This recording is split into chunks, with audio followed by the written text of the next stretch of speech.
Good morning, students. We are going to study the third chapter of the book First Flight. तो ये हमारा तीसरा part है, the two stories about flying, यानी उड़ान के बारे में दो कहानियां हैं इसमें। फर्स्ट है इसमें हिज फर्स्ट फ्लाइट, जिसके राइटर हैं वो हैं लियाम ओ फ्लेहरली, और दूसरा है ब्लैक एरोप्लेन, तो यह है फ्रेडरिक फॉर्सिथ। तो आज जो हम पढ़ेंगे वो फर्स्ट फ्लाइट है हमारी, his first flight. Before you read, since the earliest time, यानी लगभग बहुत समय, यानी शुरुआत से ही, humans have dreams to conquering the skies, यानी जो ह्यूमंस है उनके जो ड्रीम्स होते हैं या उसके जो सपने हैं शुरू से यही है कि वो आसमान में उड़े, या जब पक्षियों की तरह द स्काईज आसमान को नापे या उसमें विचरण करे। Here are two stories about flying, यानी यहाँ पर दो कहानियां हैं फ्लाइंग की, यानी उड़ान की। नंबर वन एक है, number a young seagull is afraid to fly, यानी एक यंग सीगल, सीगल एक पक्षी है, यानी ये समुद्री पक्षी है, यानी पानी में रहता है और समुद्र के किनारे पर ही मिलता है। अफ्रेड टू फ्लाई यानी ये उड़ने से डरता है। How does he conquer his fear, यानी उसने अपने डर पर कैसे काबू पाया। उसके बाद है दूसरा, a pilot is lost in the storm clouds, यानी एक पायलट है एरोप्लेन का, वो एक यानी तूफानी बादल में खो जाता है। डज ही अराइव सेफ, क्या वो वापस सही सलामत आता है। हु हेल्प्स हिम, यानी उसकी कौन मदद करता है। तो उसके बाद अब हमारा है number one his first flight, यानी उसकी पहली उड़ान। The young seagull was alone on his ledge, ledge बोलते हैं किनारा, यानी ये जो सीगल पक्षी है ये एक ऐसा पक्षी है, यानी रहता समुद्र के किनारे पर है, परंतु ये ऊंची ऊंची चट्टानों पर अपने अंडे देता, घोंसले बनाता है और वहीं पर अपने बच्चों को निकालता है, और वहीं से बच्चे अपनी इसकी जब तक वो उड़ने लायक नहीं होते तो वहीं से वो अपने पहली उड़ान भरते हैं समुद्र की ओर। The young seagull was alone on his ledge, यानी छोटा सीगल जो पक्षी है वो अपने किनारे पर अकेला था। His two brothers and his sister, यानी उसके दो भाई और एक बहन, हैड ऑलरेडी फ्लोन अवे, यानी वो दूर उड़ गए। द डे बिफोर,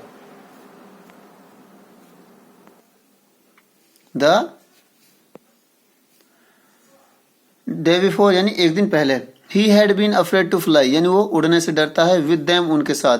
Somehow, किसी तरह से, when he had taken a little run forward to the brink of the ledge, यानी जिस किनारे पर, यानी जिस चट्टान पर वो रहता है, जगह पर रहता है, उसके किनारे की ओर जब वो दौड़ता है, यानी आगे और भागता है उड़ने के लिए।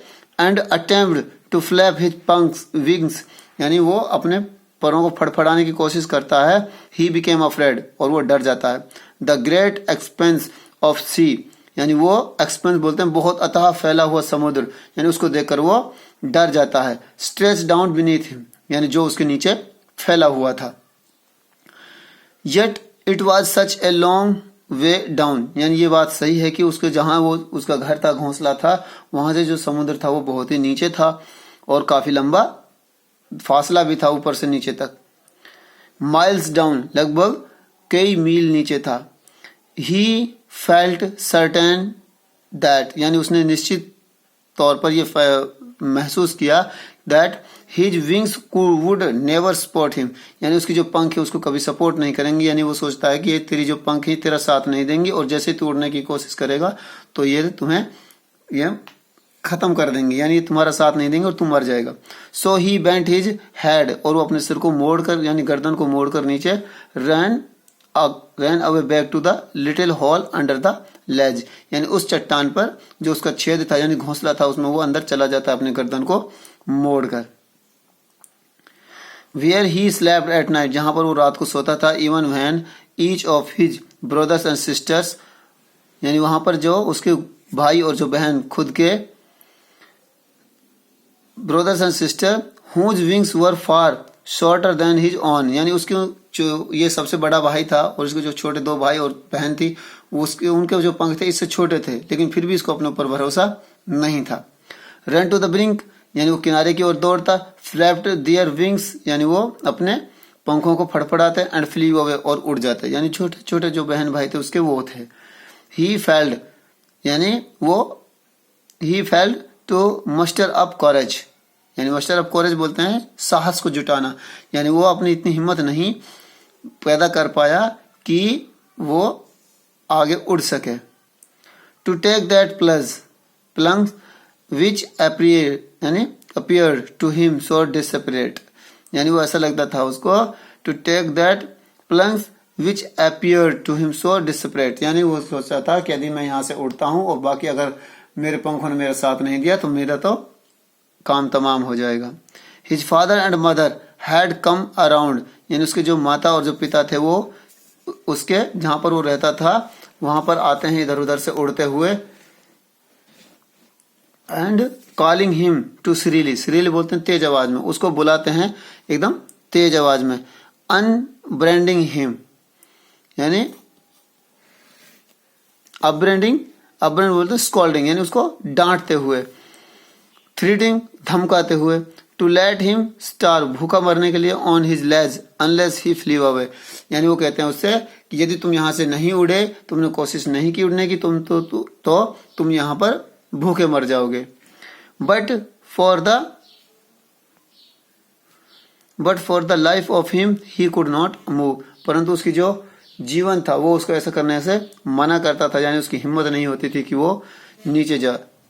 दैट वॉज 24 आवर्स एगो, यानी ये बात जो थी ये लगभग 24 घंटों पहले की थी। 24 hours.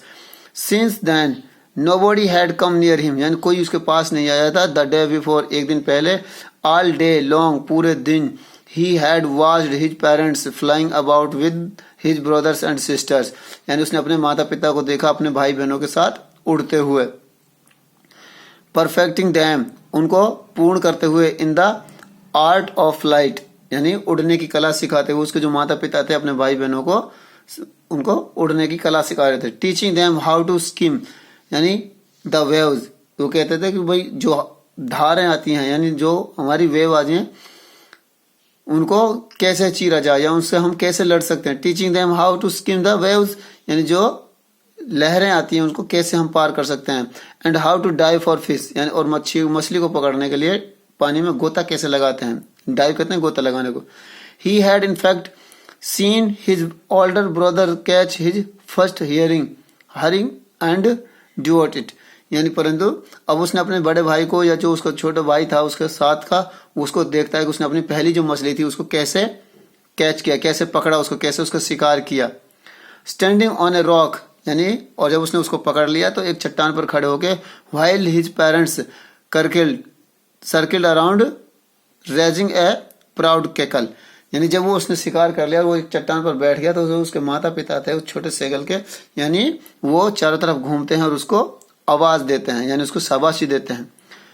And all the morning the whole family had walked about on the big plateau, यानी और सारे सुबह जब धूप निकलती है हल्की हल्की सी, एक प्लेटो बोलते हैं कि छोटा पठार, तो वो उस पठार पर बैठकर सारे दिन धूप सेकते हैं खाना खाने के बाद। Midway down the opposite cliff taunting him with his cowardice, और यानी जहां पर वो रहता था उसका जो सेगल पक्षी जो था वो उसके बिल्कुल सामने की जो प्लेटो था यानी पठार था उस पर बैठकर वो धूप सेक रहे थे, अपना शिकार कर रहे थे, शिकार खा रहे थे। कवार्डिस बोलते हैं कायर को। The sun was now ascending the sky, ascending बोलते चढ़ते हुए, यानी जो सूरज था वो आसमान में चढ़ रहा था। Blazing off his ledge that face the south, यानी और अब जैसे जैसे वो धीरे धीरे और ज्यादा चढ़ रहा था सूरज, उसकी जो धूप थी तपन थी वो बहुत ज्यादा तेज होने लगी थी।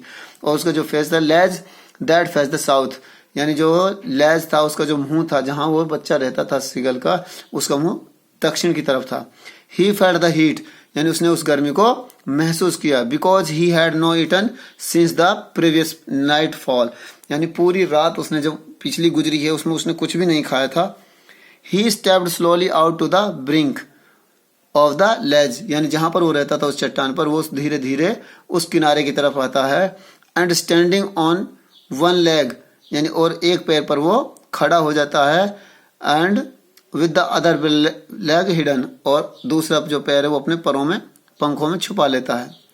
अंडर हिज विंग्स, अपने पैरों के नीचे। ही क्लोज्ड वन आई, उसने अपनी एक आंख बंद की। देन द अदर, उसके बाद दूसरी।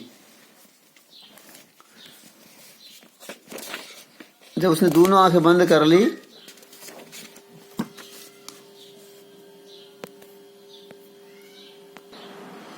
एंड प्रेटेंडेड टू फॉलिंग एस्लीप, और वो ऐसा दिखावा कर रहा था कि वो सो रहा है। यानी पहले तो उसने अपने एक पैर को उठा लिया और उसे अपने पंखों में छुपा लिया, और दोबारा फिर उसने पहले अपनी एक आंख बंद की, फिर दूसरी कर ली। तो ऐसा लगता था कि मानो ये सोने का नाटक कर रहा है। स्टिल